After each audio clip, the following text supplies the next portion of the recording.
Graça e paz, como é que você está? Como que você é em relação à dor? Você é uma pessoa resistente? Você é uma pessoa que não suporta? Você é uma pessoa que evita sentir dor? Tenta fugir a todo custo? Aconteceu um fato hoje que me fez refletir acerca disso. Na hora do almoço eu estava ali fritando umas batatas e teve uma parte da escumadeira quando eu peguei, ela estava muito quente, então na hora eu tirei o dedo. Ficou um pouquinho vermelhinho, a região tá ainda aquela coisa dolorida, sabe? Ficou um pouquinho vermelho e dolorido. Só que o que me fez tirar o dedo dali foi a dor. O meu cérebro recebeu uma mensagem, então aquilo dali que doeu fez com que eu tirasse o dedo. Se eu não tivesse dor, se eu não sentisse, inclusive, ter uma doença de insensibilidade à dor, a pessoa não sente dor, então ela pode colocar a mão no fogo, ela pode fazer o que for, se cortar ela não sente dor. Inclusive tem pessoas que têm perdas disso. Eu cheguei até a ver a notícia de uma mulher que no parto ela dormiu, não sente absolutamente nada. E ter sentido a dor fez com que eu tirasse o dedo. Se eu não tivesse sentido a dor, eu teria ficado com o dedo lá mais tempo e poderia realmente ter machucado, porque o pouco que ficou um pouquinho vermelhinho e dolorido. E é interessante você entender que a dor, ela vai trazer algum resultado, seja de alerta, seja de crescimento, seja para você sair dali. A partir do momento que você coloca o dedo, por exemplo, em uma rosa com espinhos, aquilo dali serviu de alerta para quê? Para você tomar cuidado. Quando você vai para uma academia e você começa a treinar, a gente começa a sentir dor no corpo, e a partir do momento que você vai se acostumando, você aumenta a carga, e você se acostuma, você aumenta novamente.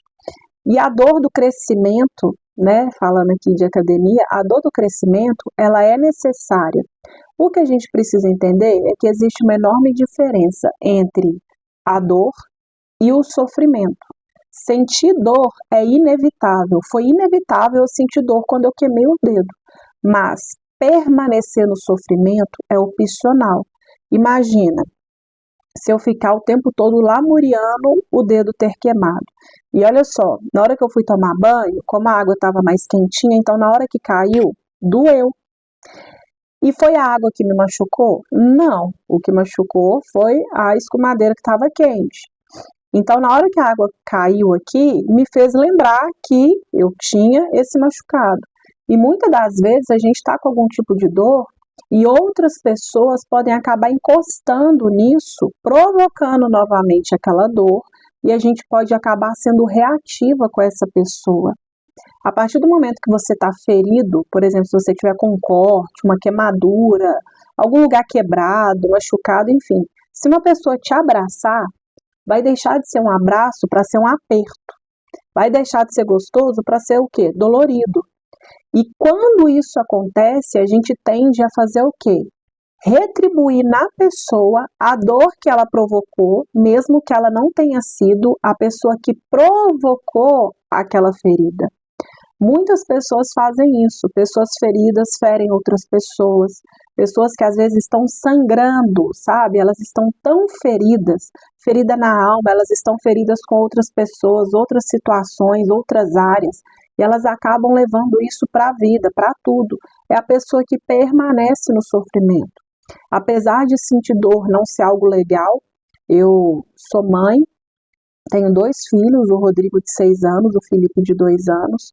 Os 2 foram partos normais, que eu falo brincando que de normal não tem nada, que é uma dor nada normal, é totalmente fora do normal. O Rodrigo, eu fui para o hospital por volta de meia-noite, mais ou menos. Ele nasceu faltando 5 minutos para 6. Ele nasceu às 5h55 da manhã. Então, entre entrar todo aquele procedimento, mais ou menos 6 horas. Foi muito doloroso, foi muito doloroso. Teve hora que eu achei que eu não fosse dar conta. Eu acabei passando por uma vergonha, né, fazendo força demais. Saiu o número 2, gente, que constrangimento, né? A criança, antes de nascer, o que ela faz? Humilha a gente. Que vergonha. Aí eu pensei, né, pelo menos eu espero nunca mais ver as pessoas que estão aqui, porque eu fiquei muito constrangida. E por mais que a médica tenha sido bacana, falar, não preocupa, isso acontece, gente. Quem quer fazer cocô na frente dos outros? Me ajuda aí, né? Eu fiquei muito sem graça, muito sem graça. Enfim, em termos aí de 6 horas mais ou menos, ele nasceu. Como isso foi muito doloroso para mim, eu não esperava que fosse tão doloroso, que afinal de contas, se você está grávida, o bebê tem que sair, né? Não tem como. Ele vai ter que sair uma hora. Quando foi o segundo filho, a minha mente começou a trabalhar contra mim. Por quê? Eu sou terapeuta, muito bem-vindo se você não me conhece. Meu nome é Natália Xavier, sou casada, cristã, mãe do Rodrigo e do Felipe, casada com o João, sou terapeuta de mulheres e estudante de teologia. Uso aqui o YouTube, trazendo alguns vídeos, falando sobre a palavra, sobre coisas que Deus vem trazendo, colocando no meu coração, relacionamento, casamento, enfim, um pouquinho desse universo nosso. E lá no Instagram eu uso para poder falar mais um pouco sobre a palavra de Deus. Terça e quinta às 15 horas tem o Aprendi Errado, que é expondo as escrituras, trazendo algum versículo que a gente aprendeu errado. Mostro um pouquinho do meu dia a dia também. Aqui embaixo na descrição está o link, se você quiser me acompanhar por lá, vai ser um prazer receber você. E se você não é inscrito, se inscreva, deixe seu like se por acaso esse vídeo estiver falando com você. Bom, voltando. Quando eu engravidei do segundo, do Felipe, a minha mente começou a trabalhar contra. Por quê? A nossa mente, ela é algo que nenhum ser humano vai conseguir explicar. A forma como Deus nos projetou, ela já é inexplicável. A nossa mente, ela é mais inexplicável ainda. Quando você pega na criação antes da queda, Adão, ele conseguiu nomear os animais. Vale lembrar que Adão, ele não tinha acesso ao que a gente tem. Se você quiser criar uma marca e você não faz a menor ideia qual nome, você pode usar a inteligência artificial. Tem sites no Google que você coloca lá ideias de nome para tal coisa. Então a gente tem tudo, como se diz, a gente não cria nada, né? A gente consegue reproduzir algo a partir de tudo que já foi criado por Deus. E ele conseguiu dar todos esses nomes. Então antes da queda, a mente, ela estava na sua totalidade. Veio a queda, a gente acabou tendo aí esse acesso um tanto quanto mais limitado, mas ainda assim a gente vê todas as coisas que os seres humanos já fizeram, tanto de coisas boas quanto ruins, a potência que é a mente humana. Agora imagina de Deus. Não tem nem como, não tem nem como. Enfim, a minha mente começou a trabalhar contra porque, como eu estava com medo do parto por causa da experiência anterior, quando eu cheguei na reta final, eu fui, a data prevista, ele não tinha dado sinal para nascer, eu fui fazer ultrassom e o médico falou para mim, olha, já vai para o hospital porque você está com pouco líquido. Então eu já saí do ultrassom e eu já fui direto para o hospital. Quando eu cheguei, a médica que foi me atender, ela fez novamente o ultrassom, ela falou, realmente você está com pouco líquido e tudo, então você já vai ficar aqui para a gente poder começar o procedimento para você ganhar o bebê. Isso foi por volta de meio-dia. E ali começou o procedimento de indução, colocando, né, um comprimidinho lá embaixo, para poder induzir. E nada dele dilatar, ele dilatava 1 centímetro, 4 horas depois, mais 1 centímetro. Foi muito lento esse processo. Enquanto o primeiro foi mais ou menos aí 6 horas, o mais novo foi mais de 24 horas. E eu sabia que aquilo era a minha mente, porque eu estava com medo da dor. Eu cheguei a tomar anestesia, apesar do parto ter sido normal. Eu pedi anestesia, porque eu não queria sentir dor. A primeira anestesia, ela fez um efeito de, digamos assim, 80%. Eu senti uma coisinha como se fosse uma cólica. Só que quando ela passou, eu pedi novamente. Nessa segunda, ela praticamente não funcionou. Então, eu senti todas as contrações, senti tudo. Teve hora que eu achei que eu fosse desmaiar de tão forte que estava. E ele não descia, ele não encaixava. A bolsa já tinha rompido, eu já estava com 10 centímetros e ele não descia. Ou seja, por que que ele vai nascer se a minha mente está mandando um comando que não é para ele nascer, já que eu estou com medo, com dor, né? Medo ali de sentir mais dor ainda no parto. Então a nossa mente, ela pode ser uma excelente amiga, uma excelente aliada, mas ela também pode ser uma péssima inimiga. Ela pode sim fazer com que você cometa, faça coisas que, se ela estivesse bem estruturada ou bem treinada, digamos assim, não faria. Por que que a gente precisa cuidar da nossa mente? Que a partir do momento em que você permite que a dor se torne um sofrimento, a sua vida ela vai estar condicionada àquilo. Imagina se tudo que eu for fazer a partir de agora, o meu dedo, né, começar a ditar o que eu vou fazer. Eu não vou pôr um anel aqui porque vai me machucar. Eu não vou tomar mais banho direito porque tá doendo meu dedo. Eu não posso pegar na mão de ninguém porque meu dedo tá machucado. Não consigo. A pessoa vai condicionando a vida dela em relação àquilo dali, ao invés de lidar com aquilo. Existe uma enorme diferença entre você resolver um problema e entre você conviver com o problema. A gente não tem que aprender a conviver com o problema, a gente precisa aprender a resolver. Eu gosto de conferir se está ligado, porque já teve vez de eu estar no finalzinho e acabar a bateria. Então eu gosto de dar umas conferidas. A gente precisa aprender a resolver problema. Porque se você convive com o problema, você não resolve e a probabilidade de você criar outros problemas por causa deste que não foi resolvido é muito grande. Tem pessoas que elas são excelentes em resolver problema. Às vezes você está com uma dificuldade em resolver algo, você conta para uma pessoa, a pessoa fala assim, nossa, por que você não faz isso, faz aquilo, faz assado, pede ajuda para tal pessoa pode te ajudar, eu conheço alguém que pode te ajudar. Tem pessoas que são excelentes para resolverem. Tem pessoas que são péssimas para resolverem problemas, não conseguem gerenciar e lidar com os problemas. E tem aquelas pessoas que provocam os problemas. A famosa problemática. A pessoa que caça problema, inventa problema, arruma problema, traz mais problema, não resolve problema.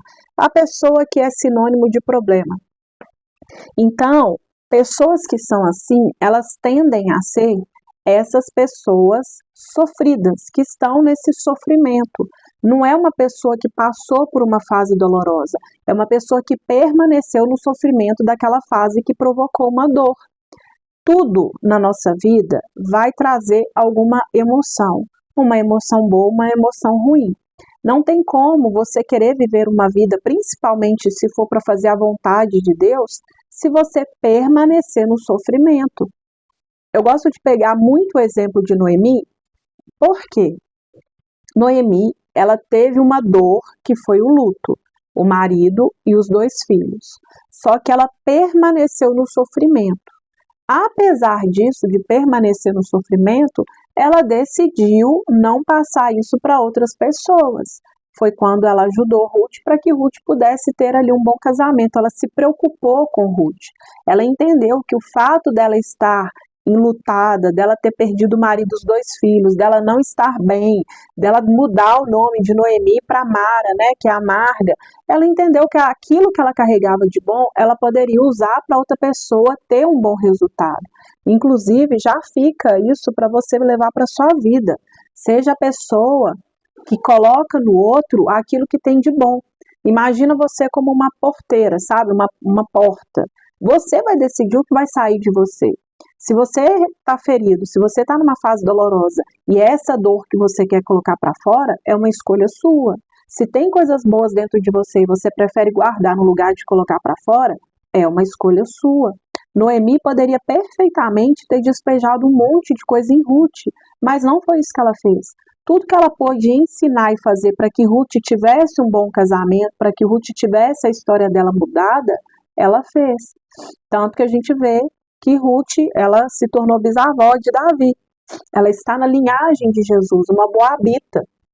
Os moabitas, que são descendentes, né, de Moabe, um povo que era totalmente inimigo do povo de Israel.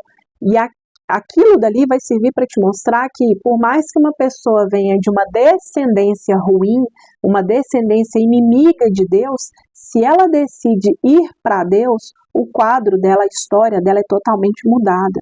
Deus, ele pode mudar qualquer situação a partir do momento que uma pessoa permita que Deus faça isso. Existe o livre-arbítrio. Se você não quiser sair do sofrimento, você não vai sair. Se você não quiser ser curada, se você não quiser que pessoas te ajudem, se você não permitir que Deus cure, que o Espírito Santo venha e seja o bálsamo para você e seja o seu consolador, realmente nada disso vai acontecer.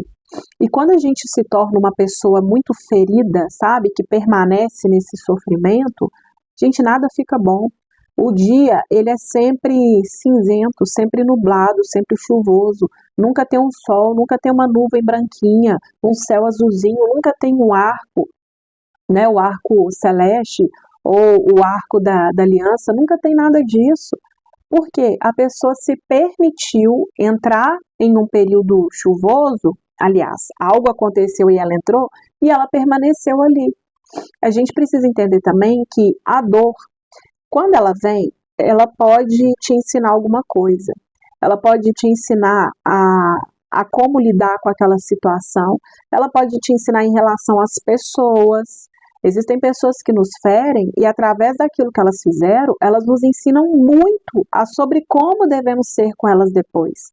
Uma coisa que eu sempre falo é que você não deve mudar quem você é por causa do que te fizeram. Jesus não deixou de ser quem ele era por causa do que Judas fez com ele. Ele continuou sendo quem ele era. Ele continuou sendo amigo de Judas. Ele continuou estando na vida de Judas. Judas é quem decidiu agir errado. É lógico que não é para você ficar colocando Judas na sua vida. É para você entender que se uma pessoa te traiu, uma pessoa te feriu, uma pessoa te fez mal, você não tem que deixar isso que essa pessoa te fez mude quem você é.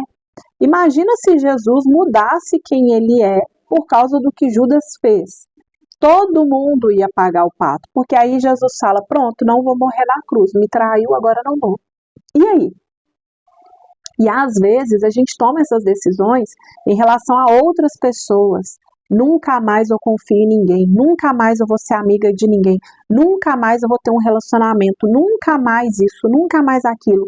E a gente coloca como aquilo que aconteceu como sendo a totalidade, a verdade. Aquilo dali é o certo. E aquilo dali é sobre aquilo que aconteceu. Se uma pessoa te feriu, é sobre aquela pessoa. Se uma situação em um determinado ambiente foi ruim, foi sobre aquele lugar.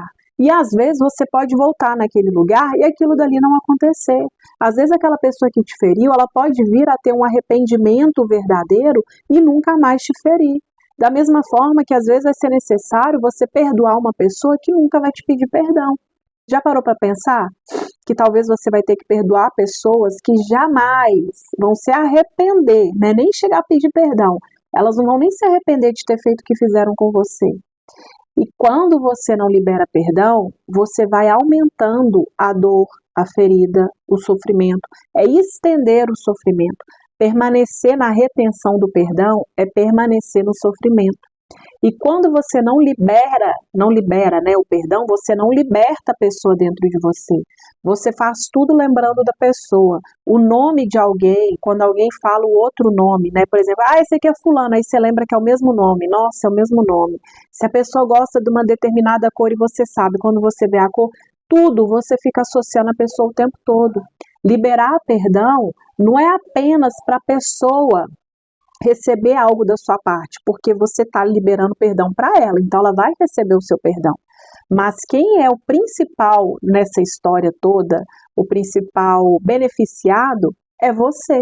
Primeiro que, se você não perdoa, você não é perdoado. Se você não é perdoado, você não é salvo. Esse daí já é o único motivo, pelo menos para mim, para uma pessoa não querer reter perdão. Se alguém acha que é melhor ir para o inferno do que perdoar alguém, é insanidade. Não comprometa a sua salvação por causa de perdão.